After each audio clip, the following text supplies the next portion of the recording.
পরন্ত বিকেলবেলা বর যখন খেতে এসেছিল, খাওয়া দাওয়া করে চলে যাওয়ার পর ভেবেছিলাম একটা ভাত ঘুম দেবো। খাওয়া দাওয়া করে সাথে সাথে বরমশাই চলে গিয়েছে ঠিকই, কিন্তু আমার আর ভাত ঘুম দেওয়া হলো না।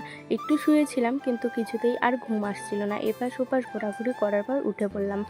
আচ্ছা, তোমরা যারা আমার রেগুলার ভিডিও দেখো তাদের কাছে আমার এই প্রশ্ন, তোমরা যারা আমার ভিডিও দেখো, আমার ভিডিওতে সব থেকে তোমাদের খারাপ কোন জিনিসটা লাগে আর সব থেকে ভালো কোনটা লাগে সেটাও আমাকে বলো। তবে চেষ্টা করব তোমাদের যে জিনিসগুলো খারাপ লাগে সেগুলো অ্যাভয়েড করার, আর যেগুলো জিনিস ভালো লাগে সেগুলো জিনিস করার। আচ্ছা যাই হোক, খাওয়া দাওয়া করে যেহেতু একটু শুয়ে পড়েছিলাম, তো জামা কাপড় অনেকগুলো বাইরে মেলে দেওয়া ছিল, সেগুলো উঠিয়ে নিয়ে আসলাম। আর একটু পরেই যেহেতু সন্ধ্যা লেগে যাবে, সেই জন্য দুটো ঘর ঝাড় দিয়ে ঘরের সামনে জল দিতে হবে।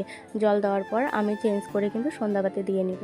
আর যেহেতু ওই যে বললাম শুয়েছিলাম, তো বিছানাটাও আমি ভালো করে ঝেড়ে টান টান করে নিই। আমি যতই চেষ্টা করি না কেন দিনের বেলা খাওয়া দাওয়া করে একটু ঘুমিয়ে পড়বো, কিন্তু কিছুতেই আমার ঘুম আসে না। একমাত্র রান্নাবান্না করার পর স্নান করে এসে যদি একটু শুই, সেই টাইমটা একটু ঘুম আসলে ঘুমিয়ে পড়ি, নয়তো আমার ঘুম দিনের বেলা একদমই আসে না বলতে গেলে। একটা মেয়ে সময়ের সাথে সাথে কত সুন্দরভাবে নিজের সংসারটাকে গুছিয়ে নিতে শিখে যায়, তাই না? আমি যখন নতুন নতুন বিয়ে হয়ে এসেছি, তখন এই সামান্য কাজবাজগুলোই আমার মনে হতো ইস কত কাজ, আর এখন এই কাজগুলোই যেন জল ভাত মনে হয়। দেখো সময়ের সাথে সাথে মানুষ কতটা পরিবর্তন। শুধু কি বলতো, মেয়েদের একটু সময় দিতে হয়, সময় দিলে দেখবে একটা অগোছালো মেয়েও ঘরের লক্ষ্মী বউ হয়ে যায়। তো যাই হোক, এটা আট করেছিলাম, কেমন হয়েছে